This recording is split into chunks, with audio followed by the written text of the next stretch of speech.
Have you ever held a piece of gold? A ring, maybe a small coin? It feels heavy, special.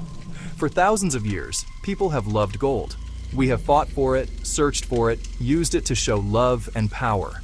It's beautiful, it doesn't rust, it's rare. But have you ever really thought about where it comes from? Not just the ground, but how rough rock becomes a perfect metal? It's a journey long, loud, and sometimes dangerous that happens inside giant factories. Most people never get to see behind these closed doors. Today, we're going inside. Forget the Prospector movies.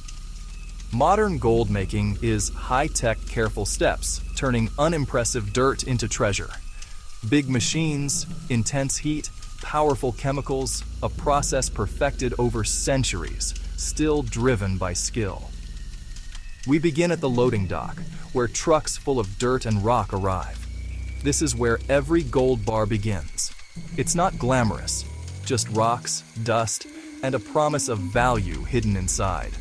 Gatekeepers check origin and weight on a truck scale, then take samples from across the load. Every gram is accounted for, tagged, tracked on cameras and computers. An assayer gets a quick read with XRF. Low grade and high grade go down different paths, like a chef choosing the recipe after tasting the ingredients. Security is as tight as a bank vault. Workers handle what looks like dirt, but it could be worth millions. The first secret is revealed.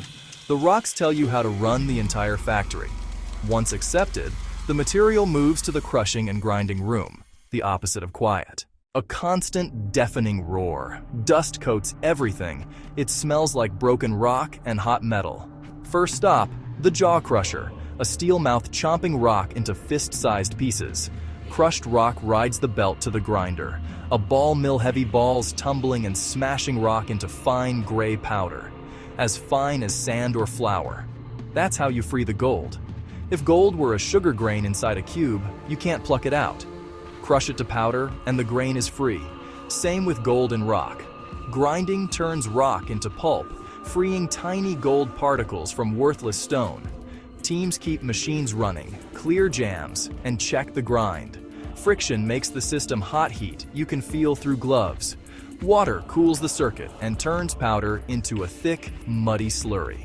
Slurry is easy to move. Pumps push it to the next stage. From loud and dry to wet and controlled, the chemistry begins now.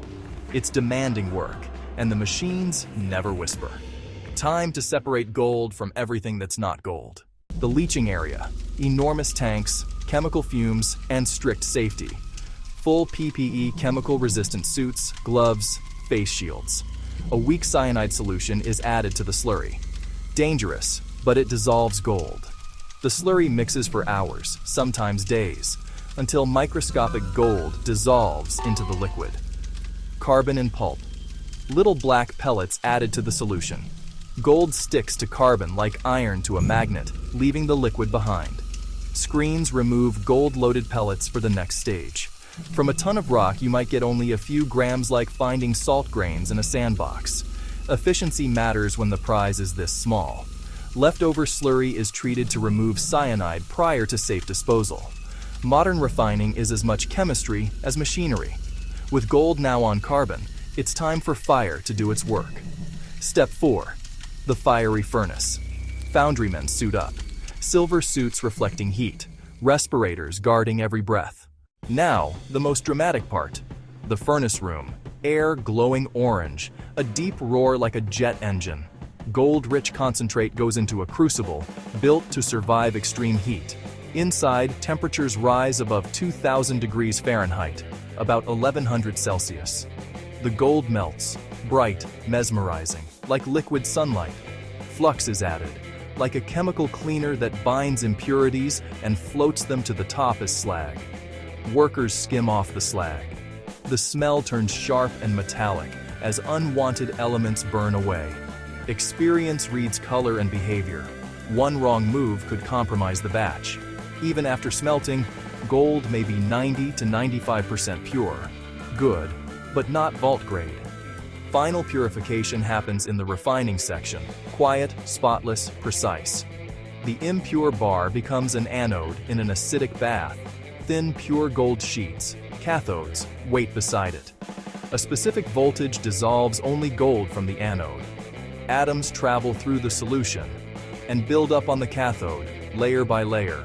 Other metals don't follow. Some fall as sludge, later recovered for silver, copper, even platinum and palladium.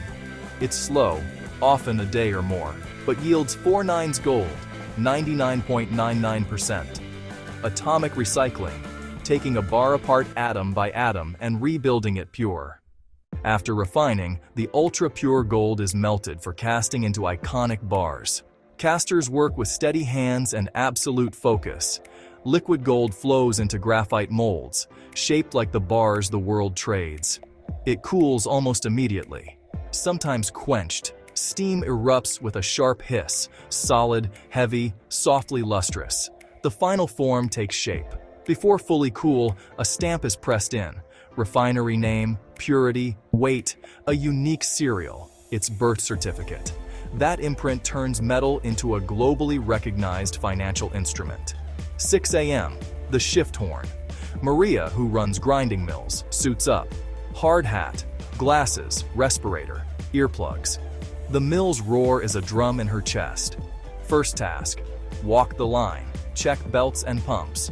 Lunch is quiet, a moment of human connection in a world of machines.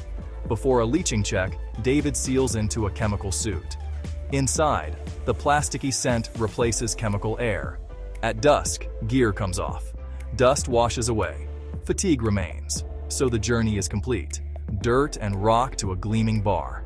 Next time you see pure gold, on screen, in a museum, or in a display, you'll know its story.